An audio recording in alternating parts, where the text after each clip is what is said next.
नमस्कार, आप देख रहे हैं सी न्यूज भारत और मैं हूं ऋषभ सक्सेना। वक्त हो गया है न्यूज बुलेटिन का। इस बुलेटिन में बात होगी बुरहानपुर की, जहां बजट को लेकर खरगोन सांसद गजेंद्र पटेल ने प्रेस वार्ता की।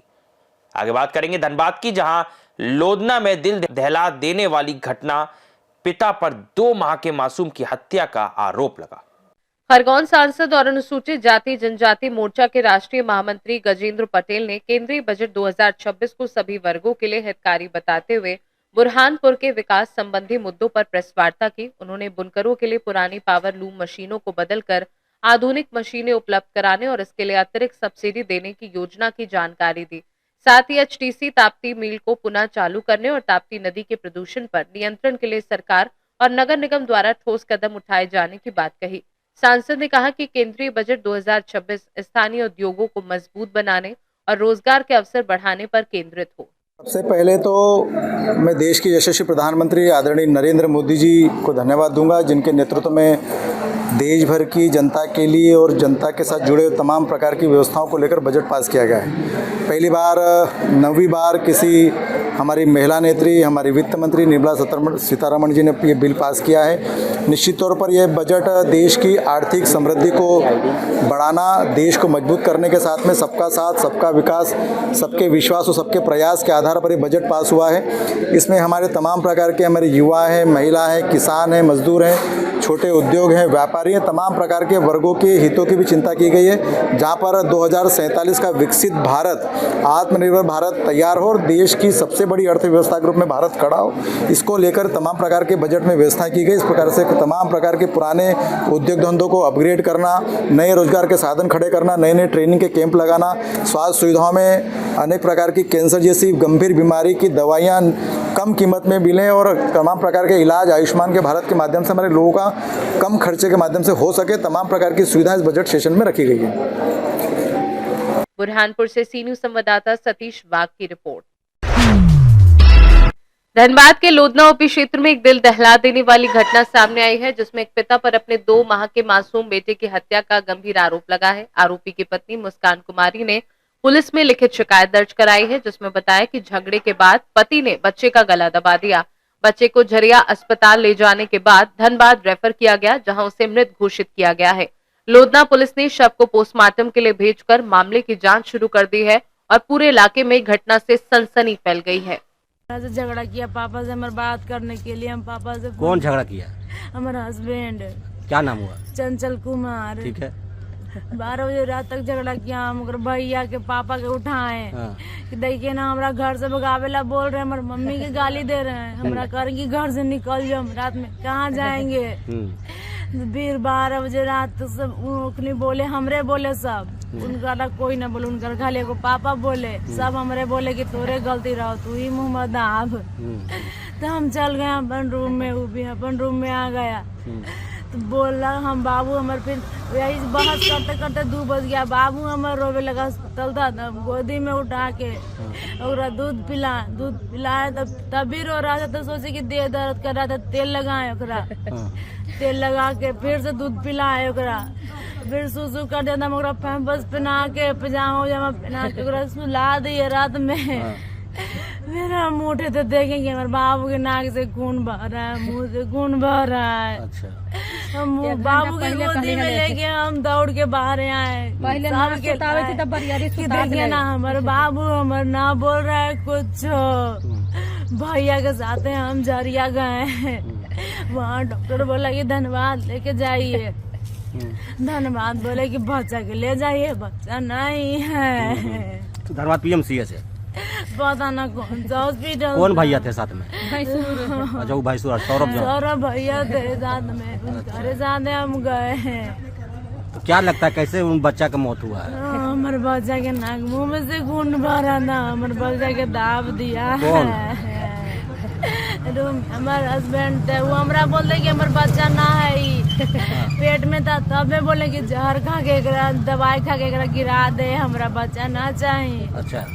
हमारा अभी शादी के सुख ना मिल रहा है। हमारा कब शादी हुआ था? फरवरी में हुआ था, पिछला महीना, पिछला साल। हाँ, अभी 24 तारीख के साल लगता ही है। दादा हमरा बोला कि हमरा ना चाहिए, पूछ में भी बोला हम, इसीलिए हम यहाँ ना आ रहे थे। बोल रहा है कि वहाँ जमाने लुटावे के चलते अपन घरे हैं, यहाँ गलत गलत इल्जाम लगाया, तब हम यहाँ आ गए। अच्छा तो ये करे कैसे कैसे आरोप लगा रहा है कि पति का हत्या किया चाहे मारा है? काहे कि वो हमेशा हमरा बोलता है कि हमर ना है। हमरा जो गनिया बोला कि हमारा घर में अति गंजन करवावी थे, तो हम मार के गाड़ देबो। बचवा कई बार बोला है? क्या बोला? पहले भी बोल चुका है?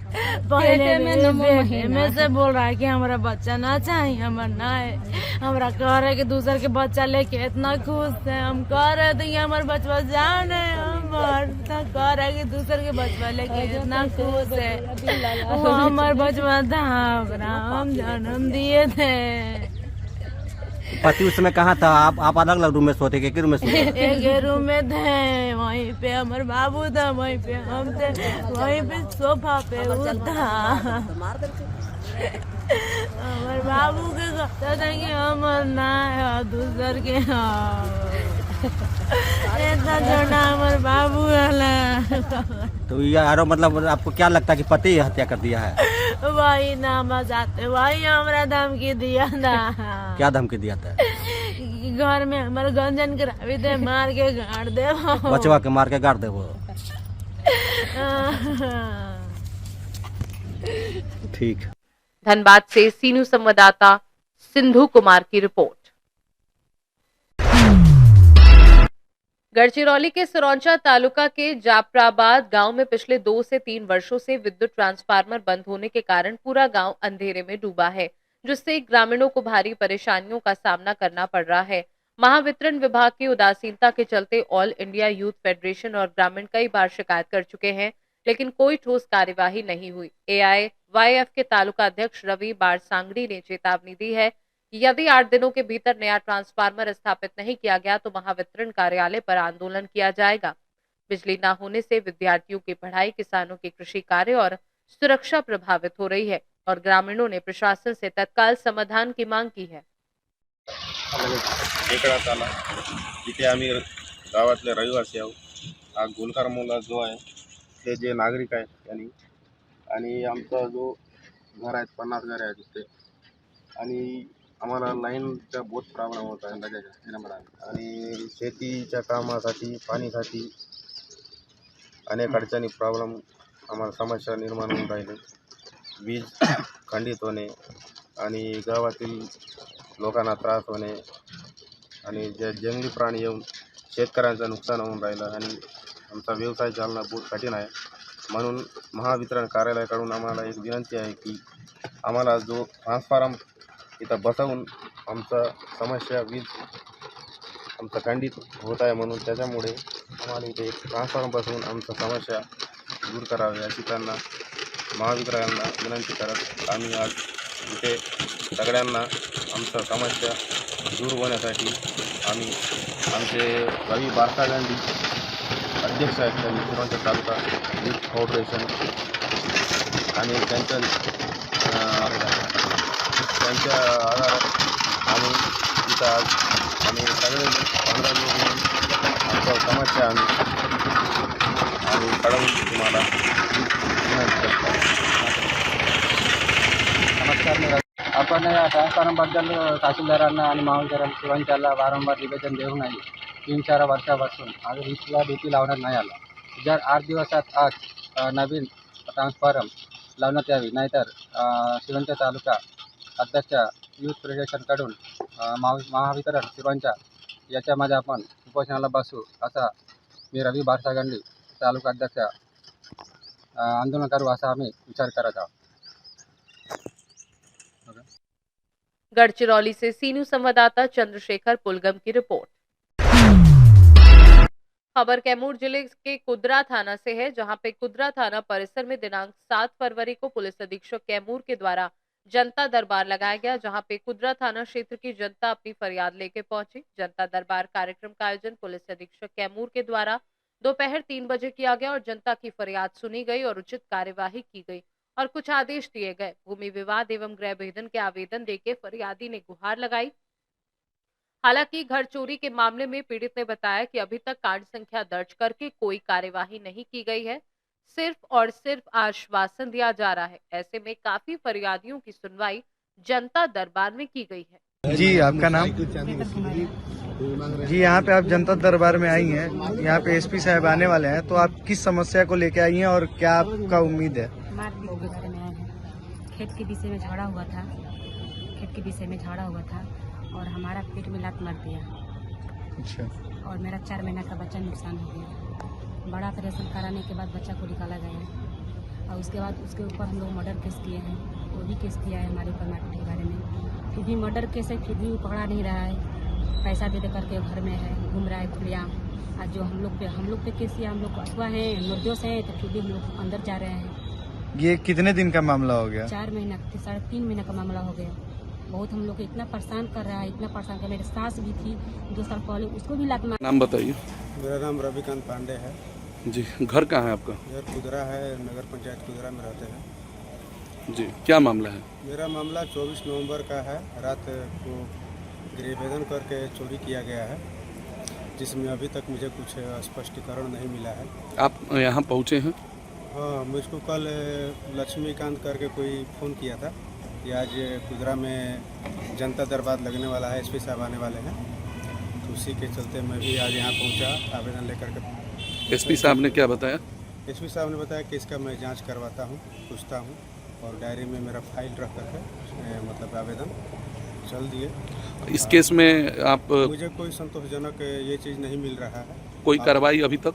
उम्मीद भी मतलब मैं छोड़ चुका हूँ कि मतलब मेरा कोई स्पष्टीकरण मिलने वाला यानी है। कोई कार्रवाई नहीं की गई, और आज मिलने के बाद आपको संतुष्टि नहीं है? संतुष्टि नहीं हुई है। DIU टीम आया भी था, तो वो करीब लेकर गया, और विजय सर के हाथ में केस है हमारा, और उनसे पूछने पर यही होता है कि एनालिसिस हो रहा है और सूचना मिलते ही आपको जवाब दिया जाएगा। मैं इस चीज़ से दुखित हो गया हूँ। अब मुझको उम्मीद नहीं लग रहा है कि मेरा कुछ काम होने वाला है, और अब जहाँ तक है कि जनता खुद अपना फैसला खुद करेगा। कैमूर से सीनू संवाददाता पंकज कुमार चौबे की रिपोर्ट। मुजफ्फरपुर के बेला स्थित एक निजी अस्पताल में ऑपरेशन के दौरान एक महिला की मौत हो गई, जिससे परिजनों ने अस्पताल और डॉक्टरों पर गंभीर लापरवाही का आरोप लगाते हुए हंगामा किया। परिजनों के अनुसार ऑपरेशन के दौरान महिला की हालत बिगड़ी और डॉक्टर तथा स्टाफ मौके से चले गए। पुलिस ने मौके पर पहुंचकर जांच शुरू की है, लेकिन परिजन संतोषजनक कार्यवाही की मांग कर रहे हैं। अस्पताल प्रबंधन की ओर से अब तक कोई आधिकारिक बयान नहीं आया है। मुजफ्फरपुर से सीनू संवाददाता दीपक कुमार तिवारी की रिपोर्ट। बलिया पुलिस ने ऑपरेशन लंगड़ा के तहत थाना नगरा क्षेत्र के खरुआव पोखरे के पास मुठभेड़ में शातिर चोर रुदल नट को गिरफ्तार किया। आरोपी ने पुलिस को देखकर फायरिंग की। जवाबी कार्यवाही में उसके बाएं पैर में गोली लगी और उसे जिला चिकित्सालय में भर्ती कराया गया। उसके कब्जे से अवैध तमंचा, कारतूस और खोखा बरामद हुए हैं। रुदल नट के खिलाफ जनपद के विभिन्न थानों में चोरी की 1.5 दर्जन से अधिक मामले दर्ज हैं। अपर पुलिस अधीक्षक दिनेश कुमार शुक्ला ने बताया कि पुलिस चेकिंग अभियान के दौरान ही ये कार्यवाही सफल हुई। आज दिनांक 7 फरवरी 2026 को अपराध एवं अपराधियों के विरुद्ध की जा रही कार्रवाई के क्रम में थाना नगरा पुलिस खरवांव पोखरे के पास चेकिंग कर रही थी। इसी दौरान एक संदिग्ध व्यक्ति आता हुआ दिखाई पड़ा। पुलिस के द्वारा उसको रोका गया, जबकि वो रुक न करके वापस भागा, और जब पुलिस के द्वारा घिरा हुआ देखा तो पुलिस पर उसने जान से मारने की नीयत से फायर किया। पुलिस के द्वारा की गई आत्मरक्षार्थ की कार्रवाई में उसके बाएं पैर में गोली लगी है। उसने प्रारंभिक पूछताछ में उसने अपना नाम रुदल नट पुत्र तूफानी ग्राम नकहरा थाना गढ़वार बताया। उसके विरुद्ध करीब 1.5 दर्जन चोरी के मुकदमे विभिन्न थाना क्षेत्रों में पंजीकृत हैं। साथ ही साथ वर्तमान समय में बलिया के करीब 4 थाना क्षेत्रों में वो वांछित अपराधी था। इसके पास से एक अदद देसी तमंचा 315 बोर, एक अदद देसी खोखा कारतूस, एक अदद जिद्दा कारतूस बरामद हुआ है। इसको तत्काल उपचार हेतु अस्पताल भेजा गया है। अन्य विधिक कार्रवाई की जा रही है। बलिया से सीनू संवाददाता जेपी तिवारी की रिपोर्ट। गुजरात के दाहोद जिले के धनपुर तहसील में पुलिस स्टेशन से गरबाड़ा तक जाने वाली 21 किलोमीटर लंबी डामर सड़क का शिलान्यास गरबाड़ा के विधायक और पूर्व मंत्री महेंद्र भाई भाभोर की उपस्थिति में किया गया। 20 करोड़ रुपए की लागत से बनने वाली यह नई सड़क आसपास के गांव के लोगों के लिए यात्रा को आसान बनाएगी। कार्यक्रम में पंचमहल जिले के पूर्व मंत्री और अधिकारी बचू भाई खाबड़ सहित दोनों तालुका के कई नेता और सरपंच भी मौजूद थे। ધાનપુર તાલુકાના પોલીસ સ્ટેશનથી માંડીને ગરબાડાના સીમાડા સુધી 21 કિલોમીટરનો રસ્તો એને રીડામર કરવા, નાણાં કરવા, એના વાકડા કરવા, એના માટે 20 કરોડને ખર્ચે આ રસ્તો અમે બનાવવા જઈ રહ્યા છે. એનો શુભારંભ પણ આજે અમે કર્યો છે. હોળી પહેલો આ રસ્તો ડામોર પૂરેપૂરો સારો ક્વોલિટીવાળો આ વિસ્તારના લોકોને અવરજવર માટે રતનમાળની અંદર પર 2 કરોડના રસ્તાનું માન્ય ધારાસભ્યશ્રી આજે ખાતમુહૂર્ત કરવા જાય છે. 7 જેટલા ગ્રામ સચિવાલયો 175 કરોડને ખર્ચે એ પણ કરી રહ્યા છે. ભાણપુર વિસ્તારના પણ રસ્તાઓ સમગ્ર ધાનપુર તાલુકાની અંદર કોઈ ફળિયું બાકી ના રહે. મોદી સાહેબનું વિઝન રાખીને મુખ્યમંત્રીનું વિઝન એ કરીને અને આ વિસ્તારને સિંચાઈના પાણી માટે આ વર્ષે બજેટમાં 5457 કરોડ રૂપિયા અમે મંજૂર કર્યા છે. આગામી દિવસોની અંદર સમગ્ર ધાનપુર તાલુકાને પિયતના પાણીની સુવિધાઓ અમે આપવાના છે. પીવાના પાણીની કંઈક સ્થિતિઓ છે ને પણ જે કરવાનું છે ખૂટતું કરીને આ વર્ષેની વ્યવસ્થા થઈ જાય.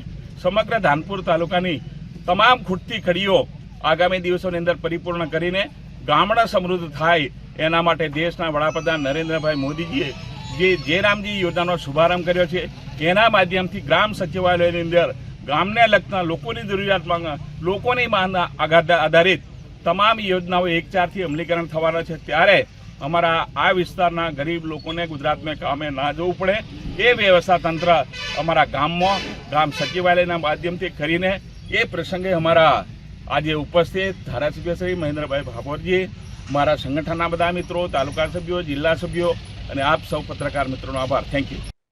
दाहोद से सीनू संवाददाता अभय सिंह संगोड़ की रिपोर्ट। रेवाड़ी के गांव मायन निवासी 42 वर्षीय सलीम खान, जो 22 राजपुताना राइफल्स बटालियन में तैनात थे, चीन बॉर्डर पर ड्रोन सर्च ऑपरेशन के दौरान शहीद हो गए। उनका पार्थिव शरीर शनिवार को गांव पहुंचा, जहां पूरे गांव ने सैन्य और राजकीय सम्मान के साथ उन्हें अंतिम विदाई दी। अंतिम संस्कार में आर्मी टुकड़ी ने सलामी दी और जिला प्रशासन के अधिकारी परिजनों को ढांढस बंधाते हुए शहीद को श्रद्धांजलि अर्पित की।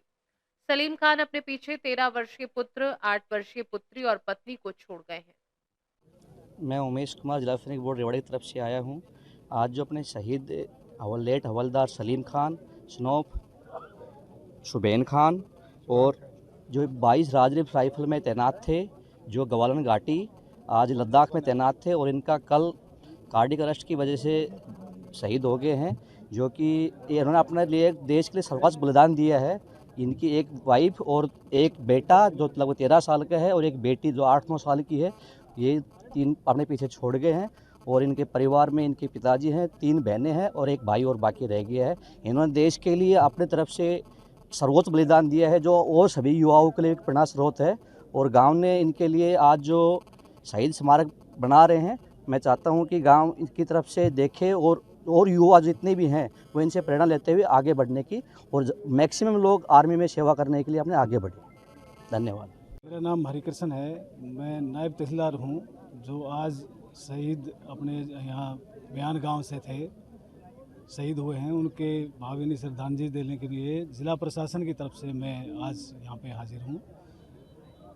इन लोगों की बदौलत ही हम जो है अपने इसमें सांस ले रहे हैं। रेवाड़ी से सीनियर संवाददाता चैन सिंह की रिपोर्ट। सिंगरौली के जियावन थाना क्षेत्र में जोगनी पुल से 20 फीट नीचे गिरा बाइक सवार हेलमेट पहनने से बाल बाल बचा। चालक स्थानीय लोगों ने गंभीर हालत में अस्पताल में भर्ती कराया है। सिंगरौली से सीनियर संवाददाता मिथिलेश कुमार यादव की रिपोर्ट।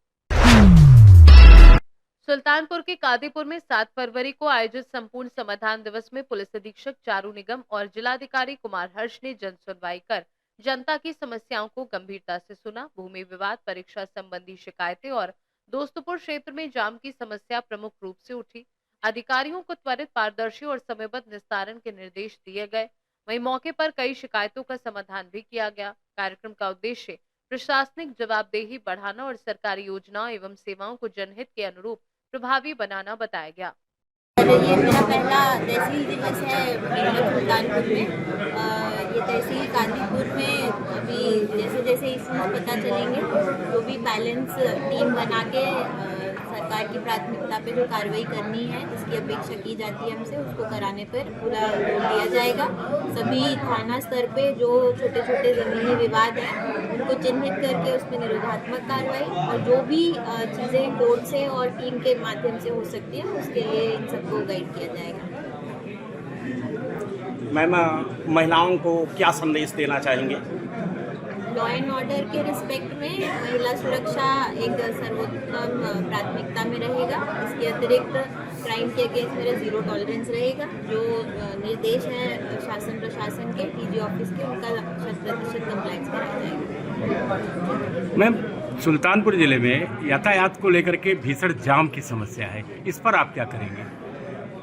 देखते हैं पहले क्या क्या जो समस्याएं होंगे, जैसे कुछ जाम के पॉइंट्स होते हैं उसको एनालाइज करेंगे, जहाँ पर फोर्स लगा के हो सकता है वो किया जाएगा। कई बार ट्रैफिक जैम के इश्यूज जो होते हैं वो टेक्निकल होते हैं, तो उसको पहले कुछ समय स्टडी करते हैं और आप लोगों की सबके सहयोग से उसको ठीक किया जाएगा। मैं आदिपुर में भी जाम की प्राय समस्या लगी जाती है। मैं अभी आई हूँ, मैं इसको समझती हूँ क्या क्या इश्यूज हैं, उसको डील करके फिर समस्या के निस्तारण का पूरा प्रयास किया जाएगा। बहुत बहुत धन्यवाद। सुल्तानपुर से सी न्यूज संवाददाता दिनेश सिंह अग्निवंशी की रिपोर्ट। इस बुलेटिन में फिलहाल इतना ही। देश और दुनिया की तमाम खबरों के लिए आप देखते रहिए सी न्यूज भारत।